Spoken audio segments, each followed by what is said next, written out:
What's going on, everybody? This is Black Men Sundays. I'm your host, Corey Sylvester Murray, and we're talking about generational wealth, mental health, finance, and business. It's a black man Sunday. Time to put all childish things away. I refuse to be the man I was yesterday.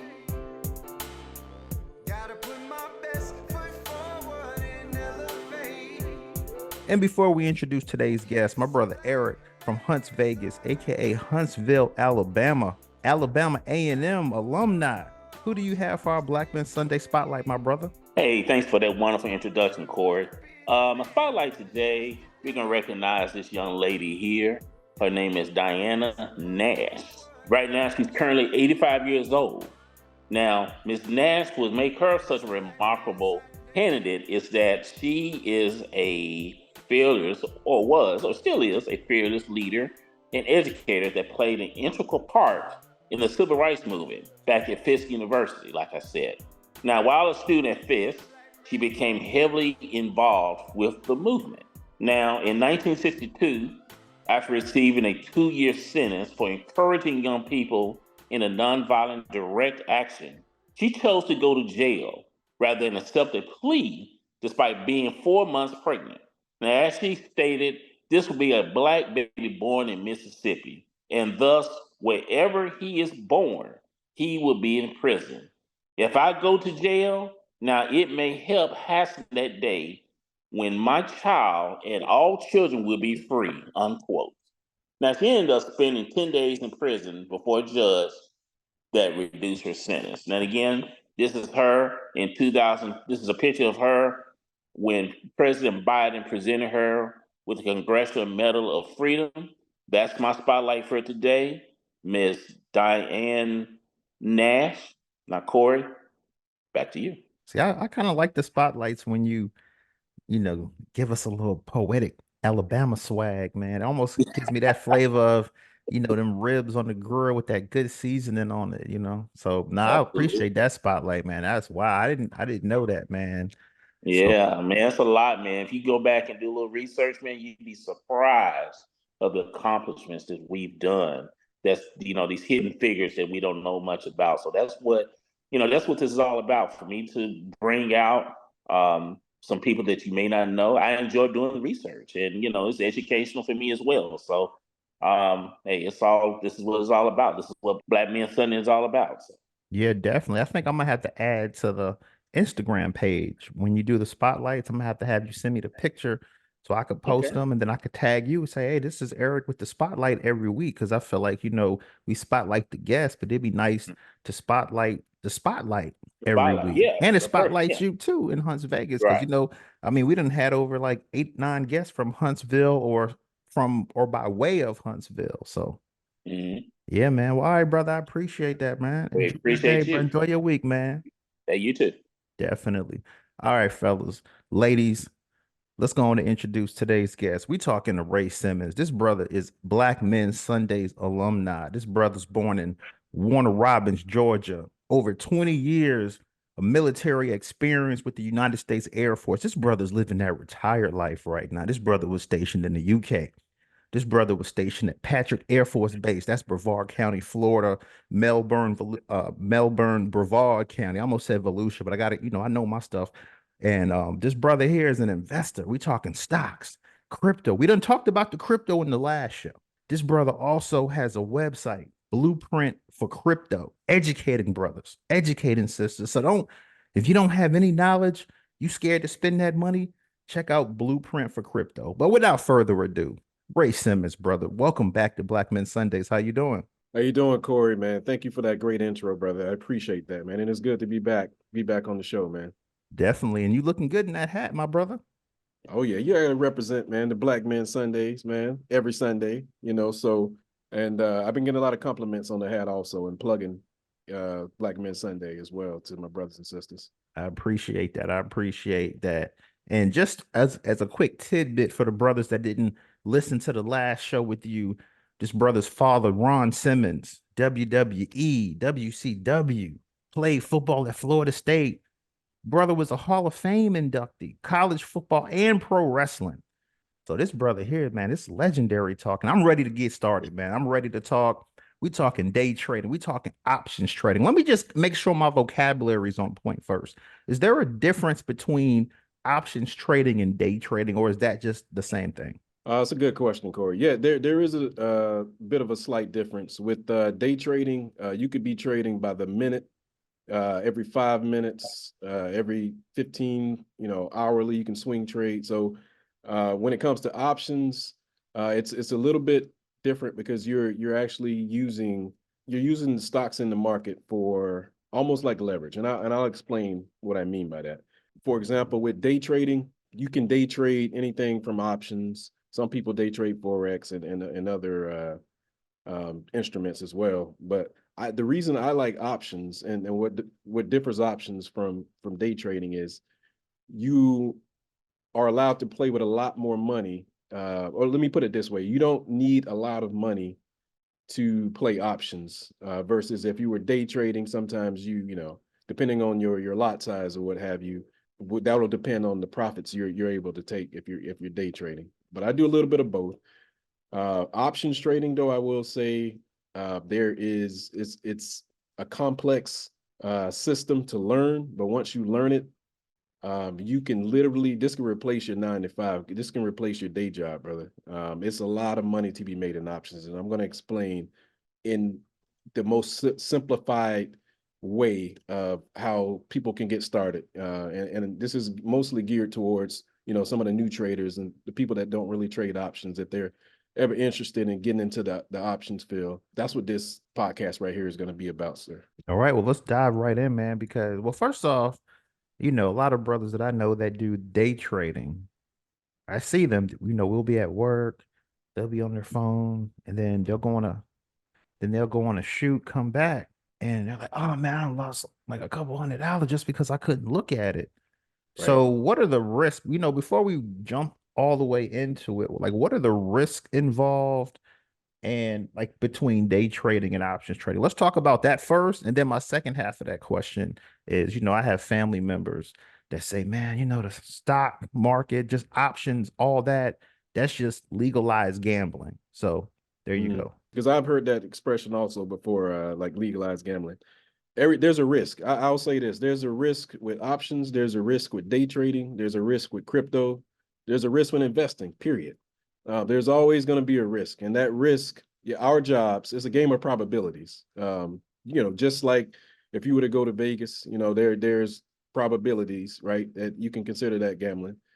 But in the field of day trading and playing options, you have a little bit more control if you put in the work, if you do the homework, and and what I mean by that is just learning how to look at charts, trying to understand what a trend is, and which is really important. I'm gonna get into all of that, but I would say what separates it from gambling is when you're looking at charts, the charts are they give you a footprint of what has already happened, and you base those footprints off the probabilities of what could be happening next. Now, there's a lot of things that influence, even if you're day trading or your options or anything, there's a lot of things that influence that from the fundamental side of things, with companies that have, I'll give you an example, companies that have earnings and pay dividends and things of that sort.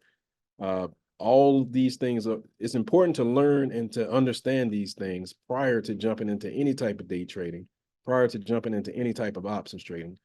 Because it's almost like I'll put this in the terms of, if this was a basketball game or something, you going in the game, you have no idea, what a triangle is or any of the plays are. You just out there just trying to shoot, right? That's a gamble, right? If you don't follow the system, you could get wrecked out there, on the court. And the same thing applies to the market as well.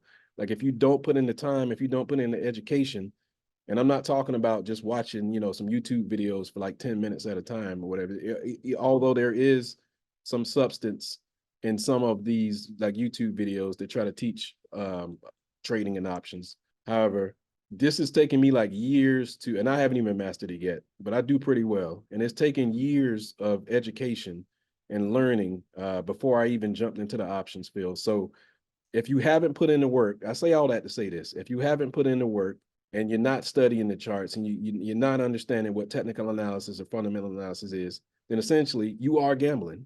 So I hope that kind of answers the question. It is a gamble if you disregard all the rules and all the work you need to put in prior to that. So, but if you can learn technical analysis and learn a little bit about fundamental analysis, how to read charts, and I'm not talking, you don't have to be a guru or, somebody that, has mastered the charts, because the market has a mind of its own, right? You'll get humbled really quick in the market if you don't have any type of experience and if you don't put in any type of work. So it is, in that sense, it is essentially a gamble if you don't put the work in. But do a little bit of studying, start learning, like what I'm talking about today. I'm going to give you guys, it's a lot of trigger words and keywords I'm going to give you guys to the listeners to research also. If you learn this stuff, it makes it a lot easier, and it makes it seem like less of a gamble. Yeah, definitely. Yeah, because the last time we had you on, I'm not gonna lie, when we were talking about the Bitcoin and the blockchain, I had no idea what you were talking about, but I did my research. I brought a professor on, and then I started really studying. I'm like, oh, this makes sense now, And I Yeah, see the Bitcoin coming back up, but we're gonna get into that later on. I just wanna, I want to stay on the options trading right now. So if I'm a absolutely. beginner, where I may have stocks, in the S&P 500. I may be already an investor, but I've never done options trading. So, let's say I'm just that person or someone that's never invested at all. Like, how can I get started with the options? Sure. All right. So I'm going to break it down. This is the first thing I want to talk about is, this is all going to lead into actual options, but price action. I want to talk a little about price action and how that works. Now, with options, just like if you were a day trader as well, but with options, there's a buyer and there's a seller on the other end. It works the exact same way. And when you look at a chart and you see those green bars and those red bars, all different sizes and stuff, those are buyers and sellers. So it takes buyers and sellers to make the market move. Now, I say we as a retail trader, we aren't the only ones in the market. You have to understand that. That's really important. There are hedge funds in the market. There are bankers. There are companies, that are trading in the market along with retail traders. And those big institutions and those banks and those guys, those are the ones that can really move the market. Like us as retail traders, we can't really move the market as much as those guys. We don't have the liquidity, that we don't have the money, that they have to move prices, so to speak. So the first thing I really want to harp on is like the price action side of things. So there are buyers. Let's call the buyers the bulls, right? And we got sellers. Let's call the sellers the bears, right? You've heard that terminology before. So the thing I need people to understand is the market can only move in three directions. And that's up, down, and sideways. That's it. It's not a complicated thing when you really think about it. We overcomplicate it a lot. We bring our psychology and our issues and everything else into the market. But the market itself, again, simple. It can only move in three directions: up, down, and sideways. And when it's moving sideways, we consider that like we say the price is consolidating, right? It's buyers and sellers are battling it out, right? They're going head to head, and the price is just moving sideways until there's a large influx of buyers or a large influx of sellers that come in at a specific price in the market, which tends to move the price up or down, right? So it really is an ongoing battle against buyers and sellers that move the market. And like I said, us as retail sellers, we make small footprints in the market because we're not the only players that are in the market. So understanding that there has to be a buyer and a seller on the other end for every transaction, no matter what kind of trading, no matter what you're trading, there's always a buyer and a seller in the market. The market can only move in three directions, like I said: up, down, and sideways. Identifying the trend of a market, easiest way to really simplify that is the market or the price is moving up in an upward direction. You're probably in an upward moving trend, in the market.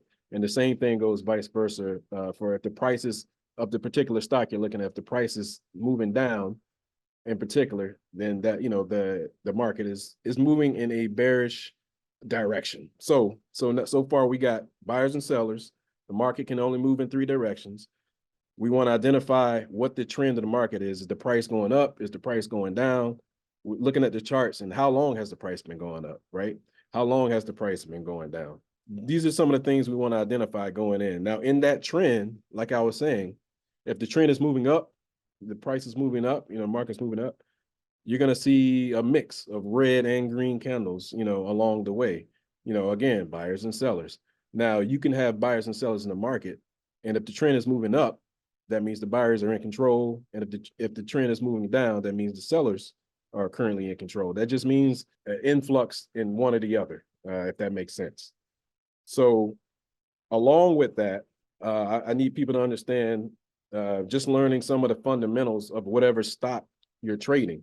I advise people to look at that stock, look how it's moving before you even decide to trade it, whether it's options, day trading, or just normal investing. Watch how that stock moves around, just so you're familiar with it. Especially, this is important, especially when you're going to be playing options on a particular stock. You want to know how it moves already. Is the stock a slowly moving stock?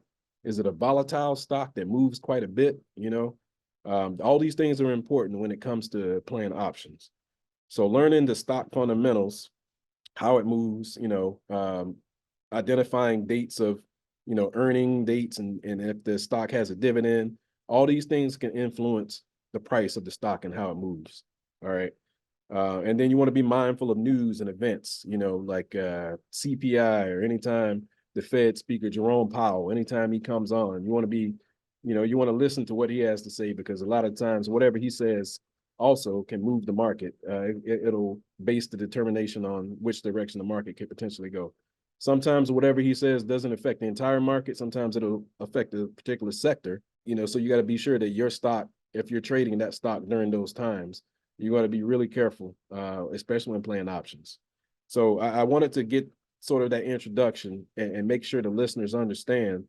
You need to really understand price action, understand how the market can move, remember, in only three directions, and learn the fundamentals of whatever you're trading, right? You don't want to go into any stock blindly and try to trade it, So with that being said, I'm about to go dive right into the options. So you have any questions at all before I jump right into that, Corey? Yeah, I was just gonna say real quick. So, like, brothers that use Fidelity, Robinhood, the different apps, are those the same apps you use for options and day trading, or is that or are you using different apps? Because I've heard about it, and I've Right. heard brothers that are successful, but I've never done it. So Yeah, you can, when it comes down to whatever brokerage or whatever app you're using, Robinhood, I would say, is fine, especially if you're just starting out. Robinhood makes it really user-friendly for a lot of new traders to kind of identify a lot of the things we're going to talk about. So Robinhood is great for starting out, but as you get a little bit more seasoned and a little bit more experience in the market, I would definitely consider going to an exchange that has, better tools that you can use to help aid you in your trading. I personally use Fidelity. I've used Schwab and a few other. I've used TD Ameritrade in the past. I prefer Fidelity personally because of all the options and tools that platform allows you to use. So it doesn't really matter. Robinhood is fine. Some people use Webull, Fidelity, Schwab. It really doesn't matter. Now, different brokerages may charge different fees for options, for example. So that's just something to be aware of. But I'm talking like cents on the dollar. Most of them don't charge a lot to actually play option. Another thing you might have to do, especially with Robinhood and some of the other ones, some of these platforms, you have to actually ask or apply to be able to trade options on that platform. And it's usually pretty easy. It's a set of questions they usually ask regarding your experience in dealing with these. And sometimes that'll determine what type of access they'll give you to trade these particular instruments, specifically options. So at the end of the day, it doesn't really matter. I have a cousin that uses a Robinhood because it's easy for him to understand, and he's killing it in the market, So there's no I wouldn't say there's not one that's better than the other. It really depends on the user and what they're comfortable with. And with options trading, is that something where I can put money in and just kind of let it do what it do, or do I need to kind of babysit it all day? You don't have to babysit options because the option that you have with options is you can actually choose an option that expires the same day. They have contracts that expire the same day. They have daily contracts, they have weekly contracts, quarterly contracts. They even have something called leaks, which are like yearly contracts. So it is one of those tools where you can kind of set it and forget it, depending on how long the contract is out for. And I'm going to go over all of that as well. But to answer your question, it's definitely important to keep an eye on what the contract is doing when you're trading options, but it's not as bad as say day trading would be, where you literally have to sit in front of the computer and you can't move. There are a lot of people that work traditional 9 to 5s and things of that nature, where they don't have the time to day trade because they don't have time to really sit in front of a laptop or a desktop to trade. Now with that being said, there are ways in day trading to where you can set a stop loss to basically all that is you're basically managing your risk on how much you are prepared to lose in that trade. So some people can set a stop loss and to take profit. I only want to lose this much and I want to take profit when the price reaches this level. People that are doing that, they don't have to sit in front of the computer either. They can kind of set it and forget it. And because at that point you're at the mercy of the market anyway. And it's going to do what it does. You know what I mean? The price is going to just do whatever it's going to do. So again, it's a game of probabilities, but we want to have at least a slight advantage in the process to where we're determining on whether we're making good trades or bad trades. In the intro, you said that you can basically quit your job options trading, day trading. Let's talk about that. I feel like that's real interesting. And I hear brothers that talk about that, but I'm like, but then I also hear the brothers that lose that money as well. So let's talk about that though. Yes, good. Yep. So at the end of the day, what it comes down to is as a trader or an investor, it comes down to the psychology of the individual. And we're all different, right? So with, to give you an example, when I first started out trading, I had a risk that I would be willing to lose $100 per trade, right? And that was it. If I lost $100 during that day, I was done trading. I closed the laptop. I'm done trading for the whole day. And that alone takes a lot of psychology. Sometimes there are people that do what's called revenge trading. When you lose that $100 and you want to get it back, and if you don't have a good trading plan, which is important, if you don't have a good trading plan or you go against that trading plan, that revenge trading can get you wrecked also, man. You end up losing a lot of money. So when it comes to the statement I made about replacing your 9 to 5, obviously, that's not for beginners, but once you are seasoned and comfortable enough to understand how to play options, you can make a ton of money. I mean, I've literally made just 2 weeks ago, in a matter of 2 days, on is a stock called SoundHound that recently got co-signed by NVIDIA, which NVIDIA, if you know anything about NVIDIA, they've been killing it in the market lately with these AI chips and everything else. But basically, I jumped on a position on this stock called SoundHound because NVIDIA co-signed them. They invested in that company. So what I did is I took that opportunity and I said, okay, well, this is a positive thing for that particular stock, SoundHound. So let me, do a few options. And the stock, was probably $4 a share. So we're talking pretty cheap for the stock, and so I did multiple contracts, lots of contracts. And to make a long story short, because I know a lot of people won't know what I'm talking about if I just talk, to make a long story short, I ended up making like 10 grand in a matter of 2 days, just off of that one stock. And that's, months of, people's salary, you know what I mean? So if you get good enough at this and where you're doing it to, day in and day out throughout the week, you can 100% replace your 9 to 5 job, 100%. Because think about it, most of our 9 to 5s, if you're a W-2 worker, you're getting taxed, 30 whatever percent at the end of the year every year, by the IRS. Uncle Sam, he wants his cut. And granted, you still have to pay taxes, if you're playing options or anything else. However, if you're good at it, like I was saying, that's gonna put you in a totally different tax bracket anyway. And the taxes, again, they're not as bad as if you were a W-2 worker, working a 9 to 5. So it's that statement was really made for the people that kind of stick it out and learn this and get it down fundamentally, and can end up being successful at it. Options are risky. They're a little bit, I won't even say a little bit, a lot. They're way more riskier than just traditional investing, because there are a lot of different fundamentals involved when it comes to options.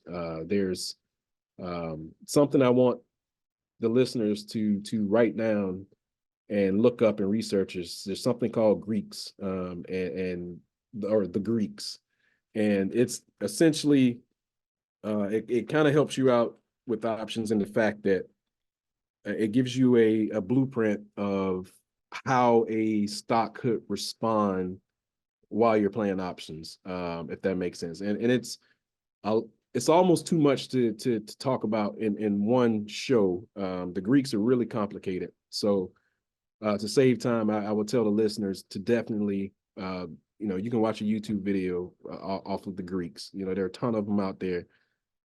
Some people are visual learners. They need to see it, right? And but the Greeks, I would say, are the number one thing you really need to learn when it comes to playing options. This will determine if you're successful or not.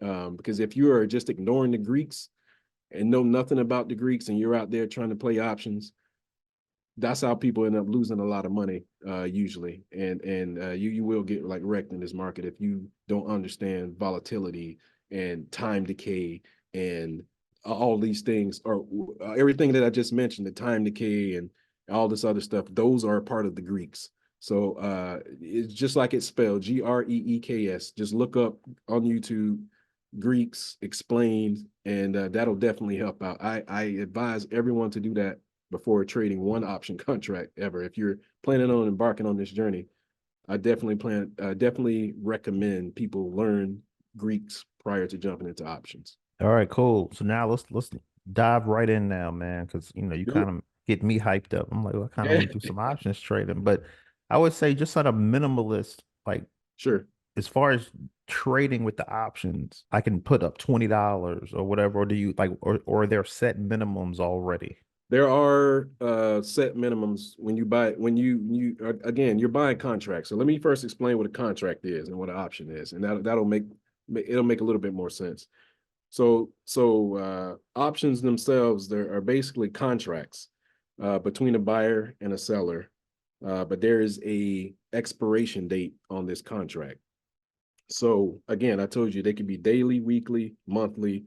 So think of options as a coupon or a ticket to buy a stock at a particular price, which is called a strike price, which I'll go over later. But you're buying a stock at a particular price, which is usually a lot cheaper than the actual cost of the stock. So these option contracts, again, each contract is 100 shares of that particular stock. So remember that's important. 100 shares in each contract is what we'll be talking about and playing around with. So, and that doesn't change. Like all options are 100 shares of a particular stock. So if you got one contract, you're playing around with 100 shares. If you have 5 contracts, that's 500 shares. So now you can try to understand the math. If you're playing around with 500 shares of a particular stock, and that stock rises $5, right? That's 500 shares times 5, right? So that's an easy $2,500 if my math is correct. That's easily $2,500 you can make you can see how the math will start to multiply, because like I said, each one of these contracts is 100 shares of a particular stock, just one contract. Each one of these contracts, there is an expiration date that's already set. And like I said, each contract is 100 shares. And the good thing is you're buying these shares at a discounted price. And I'll tell you what I mean by that. So I wrote an example down before I got on the podcast. So let's use Apple as an example. Apple's trading for about $172 currently. If you were to buy 100 shares of Apple, with outside of doing contracts, if you just were to buy 100 shares of Apple in the regular stock market, that would come out to about $17,200 for just 100 shares. Now, if you are doing a contract on Apple, currently, if you choose what we'll talk about called the strike price, that strike price of $172.50. So we're talking about a 50-cent difference, right? That's the strike price. That's the price that I am almost certain that the stock will reach. That contract, those contracts are $1.86 per contract, which again, you have to multiply that $1.86 times 100 because we're dealing with 100 shares, which equates to about $186. So that contract will cost you $186, and you're playing around with 100 shares at the time. So that's $186 with the chance to make profit.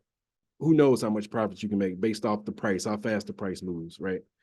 But, $186 for one contract.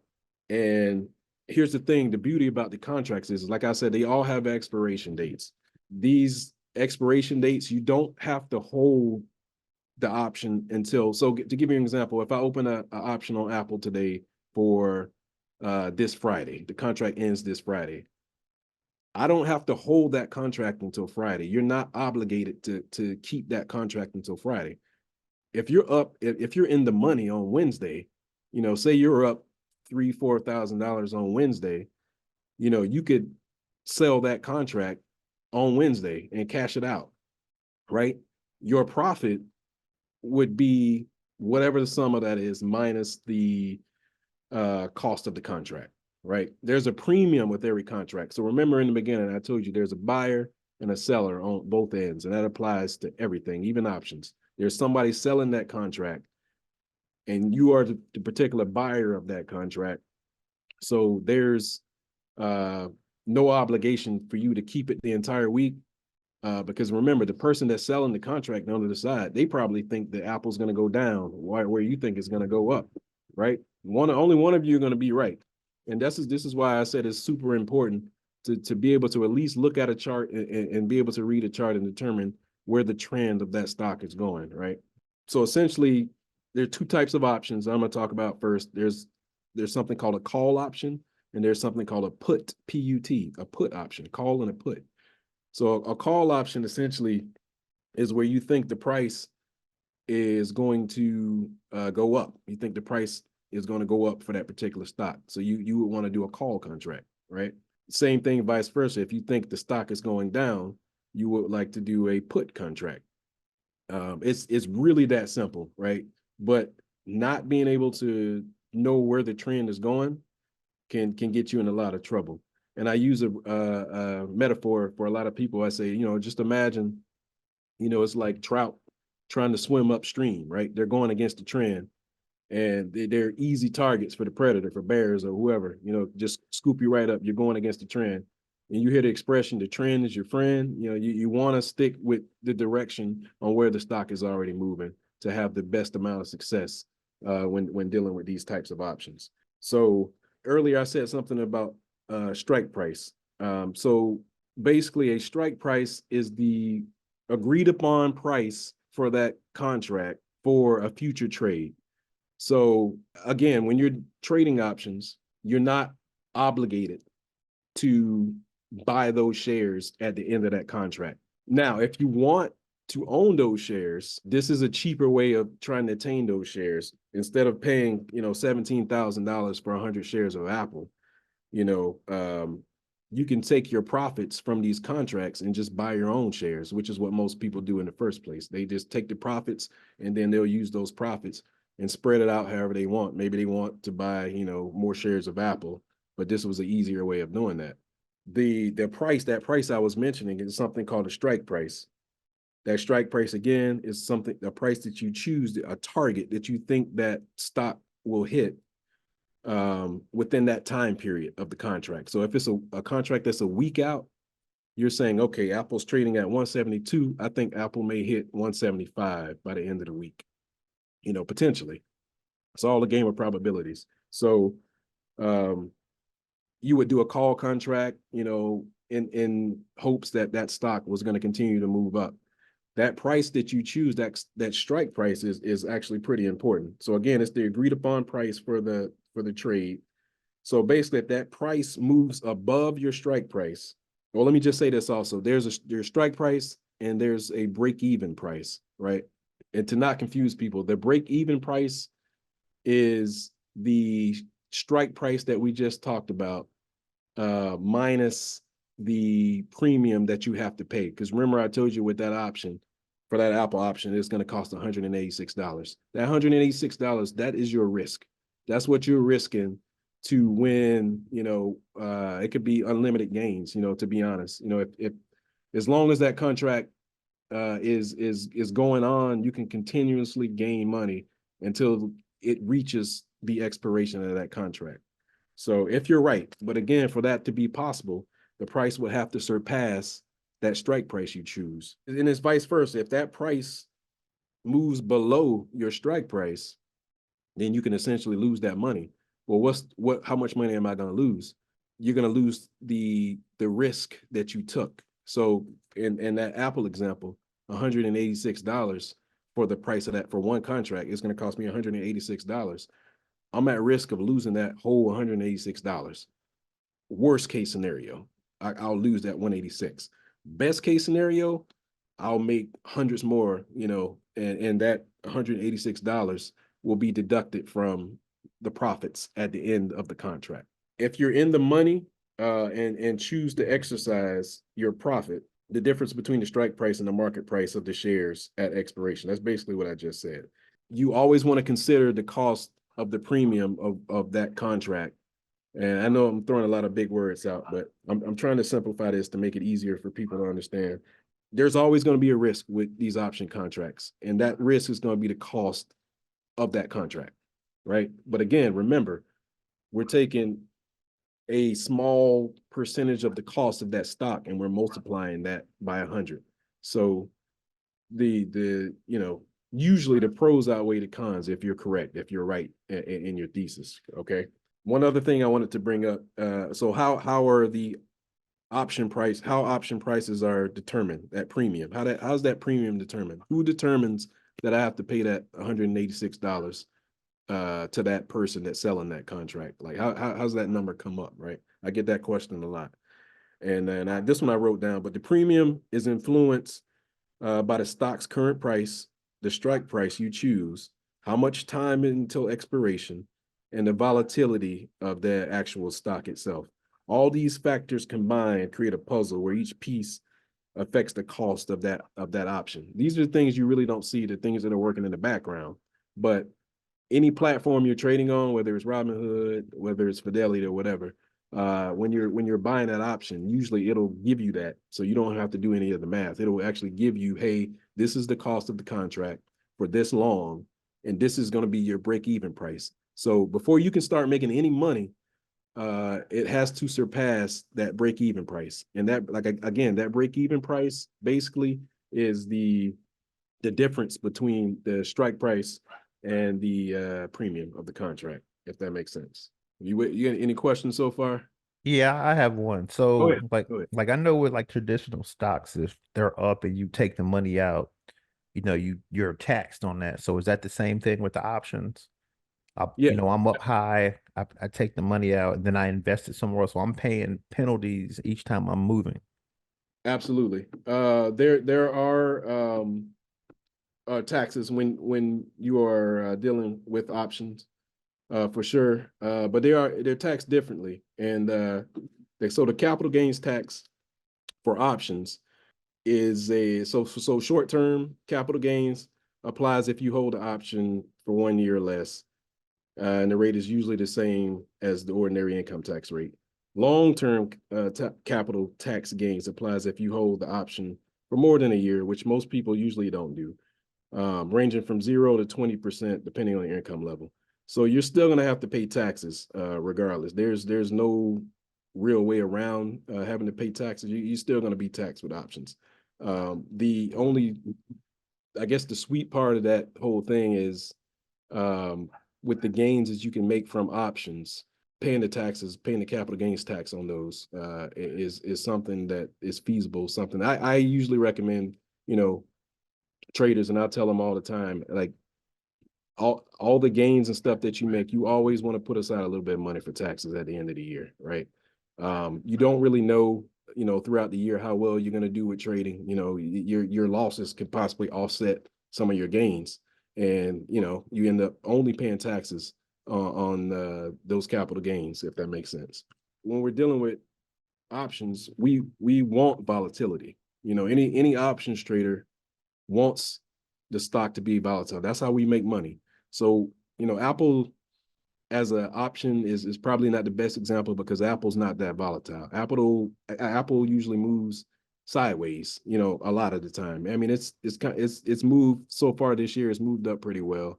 But typical Apple, if you've been watching it throughout the year, that's not one of those stocks that is extremely volatile. Now, if you prefer like something like Tesla or Nvidia or MicroStrategy, stocks like that, some of those stocks are moving at like $10, $20, $30 a day, so it's those types of stocks in particular, man. You can you pay a little bit extra for the price of those contracts, but think about the math again. If stock moves up, something like Nvidia moves up $25, you got one contract, that's $25 times 100. You understand? So that's what I mean. It's you definitely want to look for volatile stocks if you're deciding on going the options route, because that's how you make most of your money, is looking for like volatility, looking for stocks that move, not something that moves just, at a 200, IV, which is implied volatility, something that's moving like 200%. Either that can go either way. If you're wrong, you can lose your entire premium that you put down really fast, right? But if you're right, you can make a ton of money, doing the same thing. So we want volatility in the options world. That's how you make the most money. And I want people to understand that there's your traditional calls, like I said, which meant you think the price is going up. And we have puts also where you think the price is going down. There's also a type of options that are called covered options. The difference between regular options and covered options, and you can have covered calls and puts. The only difference is you actually own shares of said particular company, right? So, for example, in a covered call, we'll keep using Apple as a reference for now. With a covered call, say you already own 100 shares of Apple already. Well, check this out. You can do a covered call, which means you think the price is going to go up. The covered just means you own 100 shares of it, right? The other typical calls and puts, a lot of people, you may hear the terminology naked calls, naked puts.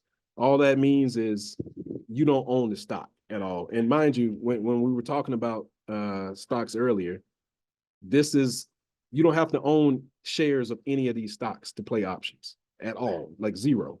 You're literally, using the leverage of the market to help you make money in the options world. So initially, when I was talking about normal calls and puts, you don't have to own 100 shares of any of these stocks to play options. When you're talking covered calls and covered puts, those is where you already own shares of a company, right?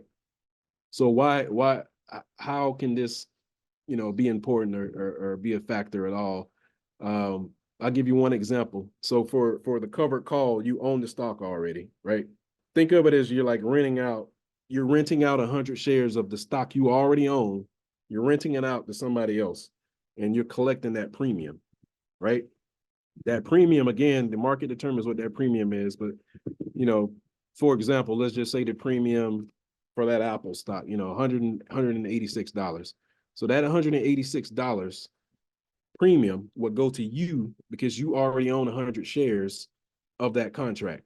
So you can essentially, if those contracts never get exercised, which basically means the person that buys the contract from you, if you already own shares of the stock, of course, that person on the other end has to pay you a premium, right? You collect that premium regardless of, what happens with the stock. So if the stock continues to soar up, but it doesn't reach their strike price, say they had a strike price of $195, or I'm sorry, so Apple's at 172. Yeah. Say they had a strike price of 195. I think Apple's going to reach 195. Well, guess what? If that stock comes nowhere near 195, that premium, that premium that they paid you, you keep that premium, and the contract expires worthless for the other person. So they just lost $186, but that was the risk that they took, right? There's a risk with everything, any type of trading. So that's one way that people that are, so say, for example, you own, S&P, shares that you were saying earlier. So, some people do contracts or option contracts for SPY, which is the ETF ticker symbol for the S&P. So some people would, that already own shares of the S&P, they may say, hey, I want to create a contract, a call contract, because I think the price is going to keep going up, but I kind of want to put I kind of want to keep it out of reach. So I make sure I collect this premium and not have to sell my shares. And that's the other part of the exercising method. If that options contract expires, or if you let it expire, you are obligated at that point, upon expiration, you're obligated at that point to buy those shares at that said agreed to price, which was the strike price that we talked about earlier. So you're agreeing to buy those shares at that specific price if you let the contract expire. Like I said, myself and a lot of other traders that I know, most of us, we don't really want to own the shares of said particular company. If we really wanted the shares that bad, we just go buy the shares, right? We play options, we collect the money we get from the options, and we just go buy the shares that way, because you may even potentially have a whole bunch left over that you can still play around with. So sometimes it's not in the best interest to hold a contract the entire time of expiration, right? So to give you an example, if there's a contract that's a week out, some people may go 4 days into that contract, and if they're in the money, if they're up in the money, the prices surpass their strike price and they've already broke even and the stock is still soaring, they can go ahead and cash that contract out before the end of the week and just take those profits, right? And take those profits and buy shares of the stock if they want to, or use it for something else. So there are other options when it comes to the difference between a naked option and just a covered option. So again, the real big difference is with naked options, you don't have to own anything, right? You can do calls, you can do puts without ever owning the stock. With covered calls and covered puts, you already own the stock, and you want to make money or a premium because you're lending out your shares to the market for that buyer on the other side, with the potential that, if they choose to exercise that contract, then you're obligated to, at that point, at the end of the contract, not before it ends, at the end of the contract, you're obligated to sell those 100 shares to that person at that price that they chose for that contract that you set up. Okay. And it's the same thing with selling covered puts. So what a lot of people do is, say you own, we'll keep it simple. Say you own Apple, and Apple right now is in trouble with the DOJ. The department, DOJ is basically saying that Apple's been monopolizing the market for way too long and cutting out other other providers, with like Samsung or whoever else. They've kind of cornered the market, right? $3 trillion company. So it's hard to compete with that anyway. So say Apple's doing pretty bad though. After this news comes out, right? And then the stock was starting to decline. Well, if you hold Apple, you're like, damn, how can I hedge? How can I hedge against this? My stock is, in my portfolio is losing value.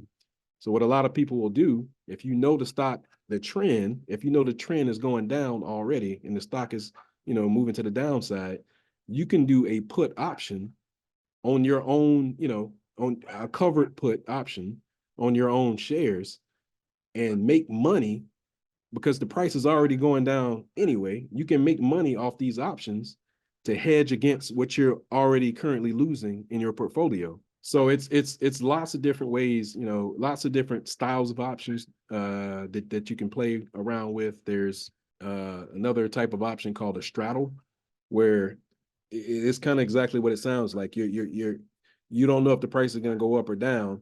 So you're essentially, a straddle is two different option contracts, one to the upside, one to the downside. So you're gonna be right on one of them. And what a lot of people do is and this is for the more conservative options traders that don't want to take that risk on being wrong, that don't read charts, that don't know anything about fundamental analysis either. So that's just one way they can protect their asset. Oh, it's going down. Let me do a covered put option contract while it's going down, collect the premium off that, and also, collect some money to hedge against what I'm already losing, right? And they can do whatever they want with that profit. They can go buy more shares of Apple, even though it's going down, that's the best time to buy it now, right? When it's, we buy low and sell high. That's always been, the golden rule of trading. You enjoying yourself on Black Men Sundays, brother? Oh, always, man. But let me tell you something, Corey. The type of talent, the type of the men and women that you bring on this show, man, drop gems every single time. And I go back and I'm listening to a lot of the podcasts and I'm taking notes. There's so much expertise, about generational wealth, just about everything, man. I've the doctor you had on that was talking about crypto and everything as well. There's always something to learn, somebody to learn from. The select, I don't know what goes into selection of guests when you bring on, but you are bringing in some hitters, man, some home run hitters every single time. So I just wish more. I want more people to know about this show, man, and what you're putting out there to the world at no charge. You're giving them the game at no charge, and it's I hate for people to sleep on it, man, because there's some phenomenal guests you've had on this show, man. And I've reached out to you about a couple of them. I'm like, how can I get in contact with that guest? Because they were talking about this. And I don't, I'm not an expert in that, but I'm a firm believer in your network is your net worth. So it's always good, to network and again, I just applaud you, man. I always have a great time coming on the podcast, and love the caliber of talent, man, you're bringing on this podcast, brother. And it's very much appreciated. And I'll keep spreading the word. You already know that. Oh yeah, definitely, man. And before I let you get out of here, what are some do's and don'ts with the options trading? I'm new. You know what? I'm gonna just get some NVIDIA. Like, what are some do's and don'ts of it? I would say the biggest do is, like I was saying earlier, learn the Greeks, because like I'm telling you, that alone will make this complex trading tool a little bit easier to understand. If you understand the process of how options work with the time value, the time decay, and all these certain things, if you understand that, then it's a lot easier. You feel a lot more comfortable, and it's a lot easier diving into the options field. So the number one rule I would tell everybody is learn the Greeks first, please. It will help you out along the way. Just take your time. This is a marathon. This is not a sprint. It's a marathon to generational wealth. None of this stuff happens overnight. So you want to equip yourself, man. You want to, study as much as you can, and learn, these things. So I would say the number one do is learn the Greeks first. And another do is figure out ahead of time what your risk tolerance is. How much are you willing to lose in a day, right? If you say, hey, based on how my portfolio is set up, I only want to risk 1% of my portfolio. That's the biggest risk I want to risk, that's it. And that's totally fine. So I would say figure out, manage your risk, or whatever your risk is going to be, and stick with that. Write it down if you have to. So that way, if there's a power in writing stuff down, if you write something down and this is my rule, and you don't want to break my rule, I will not lose more than say for example, I will not lose more than $300 in this market. And if you get close to that, it's time to close the laptop. And tomorrow is always another day. There's always going to be another setup in a trade to where you can, jump back in there. So I would say those are the biggest do's and the biggest don'ts. Number one, don't just jump into options blindly, because at the, saying at the beginning of the show, essentially it is gambling, man. If you just go in there unaware of what you're doing. Some people think it's just a get rich quick. Yeah, you can make some money. You can be lucky for a certain amount of time before reality sets in and the greed kicks in and you end up wiping out your entire account. You know what I mean? So, which I've done as a beginner over the years. I got a little bit too cocky. So it's really about just putting in the work, to be honest, man, and learning before just jumping in something like this blindly. Because like I said, you can make a lot of money in options, but you also can lose a lot of money in options if you are unaware of any of the rules and how a lot of this stuff works. Another do is just try to eliminate as many distractions as you can. While you're learning, right? While you're watching these videos or watching this podcast, take the time to really sit back and learn, eliminate any distractions. Go in a room by yourself if you have to, and because like I said, this is life-changing money, man. Like I know people that are making tens of thousands of dollars a month, trading options. So there's a whole lot of money. And me myself, again, I focus a little bit. I diversifying a little bit of everything. So I do crypto. I do options. I do day trade options. I do Forex as well. I dabble in futures a little bit, but I don't know much, that much about futures. But I know enough to get by. So, and one thing I'll say to everybody, you don't have to learn. You don't have to learn it all. You don't have to know everything about there is about options trading.